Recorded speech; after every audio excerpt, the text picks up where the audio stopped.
Hi guys, today we're going to read The Christmas Crocodile by Bonnie Becker and illustrated by David Small. The Christmas Crocodile didn't mean to be bad. Not really. Alice Jane found him on Christmas Eve under the tree. He wore a red bow around his neck. It was lovely. Except he ate it. Then he ate a couple of presents, just little ones, and he gnawed on Father's shoe, ate the wreath in the hall, and ran away with the Christmas roast. A big one. He was eating up Christmas, and no one knew what to do with him. "Send the beast to Africa," huffed Uncle Theodore, who had once hunted wild game there. "He must be put in an orphanage," fretted Aunt Figgy, who worried a lot, especially about orphans. "Lock him in the back room, Alice Jane," instructed Father, "while we consider the situation." "Better give him the pumpkin pie," said Mother. "He still looks hungry." Alice Jane crossed her arms and tapped her toe, while the Christmas Crocodile slunk into the back room. She closed and locked the door with a firm click. But then she thought he heard him sniffling in there. Not feeling hungry after all, she slipped him the pineapple upside-down cake, along with the pie.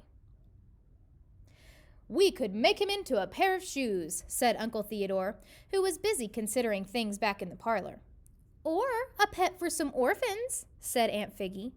"I wonder whose presents he ate," said Cousin Elwood, who had finally finished eating all the fudge the crocodile had missed and could now speak. "He's nice," said Alice Jane. "Maybe we could keep him?" "Unheard of," protested Aunt Figgy. "But it's Christmas," said Alice Jane. "Irrelevant," harumphed Uncle Theodore. "He's just a little hungry, that's all," said Alice Jane. "Perhaps the zoo would take him," Father said worriedly. "He needs a real home," cried Alice Jane. "We'll think about it, dear," said Mother, as she sent them all to bed. The Christmas Crocodile didn't mean to be bad, not really. But in the middle of the night, he ate through the back room door, swallowed 29 crumpets off the kitchen counter, a box of pralines, 1 fruitcake, 5 golden oranges, left the stovetop burner, and a plate of Ginger Star cookies. They were for Santa. Then he crept upstairs. One door was left open just a bit. He nuzzled it back open a little more. Inside, he found a tasty talcum powder, a feather boa that tickled his tongue, and a swig of perfume. Just right. Then he found 10 pink toes. He sniffed them. He licked them. Yum. Then he took a teeny tiny bite. Ah! Aunt Figgy's scream shivered cobwebs in the attic and made the dust dance on the bottle of wine in the cellar. "I'll save you!" roared Uncle Theodore, waking with a start from a dream about cannibals. "Run for your lives!" shrieked Cousin Elwood. "There's blood!" gasped Aunt Figgy, pointing to a pinprick of blood on her little toe. "Where is he?" sighed Mother. The Christmas Crocodile didn't mean to be bad, not really. They found him hiding under Alice Jane's bed. He tried to wag his tail in a friendly fashion, but it was too cramped. "Into the cellar with him," commanded Father. The Christmas Crocodile scooted sadly down the stairs to the basement. He shivered in the cold, but Alice Jane crossed her arms and tapped her toe. She closed and locked the door with a firm click. Then she went back to bed and lay under her warm blanket. She swallowed a lump in her throat. Somehow, it didn't feel like the night before Christmas anymore. She slipped out of bed, her blanket held close, and crept quietly down the stairs to the basement. She wrapped the crocodile snugly, tucking her blanket under his chin. She found an old candy cane covered with lint in her bathrobe pocket. She broke it in two. "One for me and one for you," she whispered. The Christmas Crocodile gulped happily and closed his eyes. The cellar door creaked open.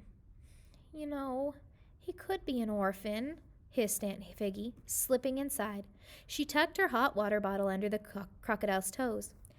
"A crocodile saved my life once," announced Uncle Theodore, coming in behind Aunt Figgy. "Decent chap, really." He spread his Zulu robe over the crocodile's tail. "Perhaps he's learned his lesson," said Father, peering around the door and holding up his red earmuffs. "Is it time to open presents yet?" yawned Cousin Elwood. Stumbling in, he patted the crocodile on the snout and fell asleep. Mother came last. She spread a fluffy comforter across them all. "Oh, we couldn't leave him alone," she said, "not on Christmas Eve." Everyone nodded. The Christmas crocodile let out a contented snore. "Full at last," observed Father. Everyone sighed. And then they all settled down to wait and watch. The Christmas crocodile didn't mean to be bad, not really. But somehow everyone fell asleep. Somehow the crocodile slipped away. Somehow he ate through the basement door. They found him the next morning in the parlor, looking alarmingly round. Alice Jane's blanket was gone. Aunt Figgy's hot water bottle was gone. Uncle Theodore's Zulu robe was gone. Father's earmuffs were gone. Mother's comforter was gone. The Christmas tree was gone. A blue spruce. All the presents were gone except one. "Pump his stomach!" yelled Elwood. "Send for my elephant gun!" roared Uncle Theodore. "Those were for the orphans!" shrieked Aunt Figgy about the missing presents. "What's that?" asked Alice Jane, pointing to one small present remaining. "If he didn't want it, it must be bad," Cousin Elwood announced. "Quite so," agreed Uncle Theodore, and Aunt Figgy nodded. "I'll open it," said Alice Jane, and she quickly tore off the ribbon. "It's from Uncle Carbuncle," cried Cousin Elwood. "December 25th. Dear family, hope you all like crocodiles. Love, Cousin Carbuncle." "Good old Carbuncle," shouted Uncle Theodore. "Carbuncle at last," breathed Aunt Figgy. "But we haven't got an Uncle Carbuncle," protested Alice Jane. Since she was right, no one knew what to say, but Alice Jane knew. It meant that the Christmas crocodile had been delivered to the wrong address, and sure enough, the doorbell rang. At the door were two delivery men. "Take him away," Father said firmly. The two men hoisted the crocodile and staggered down the snowy steps to the waiting van. "Goodbye," said Alice Jane sadly. The Christmas crocodile snuffled. One great crocodile tear ran down his snout. But then he saw the sign on the delivery van's man. "Carbuncle Vegetarian Cafe and Reptilian Petting Zoo. All you can eat." "Come and visit soon," promised Alice Jane, as they loaded him into the van. "Merry Christmas," cried the delivery man. "Merry Christmas," cried one and all. The Christmas crocodile didn't mean to be bad, not really. He waved his tail farewell. But as the van rounded the corner, it did look like the delivery man's cap was in his jaws. "Well," sighed Mother, "peace at last." "Yes," agreed everyone, except Alice Jane, who didn't say a word.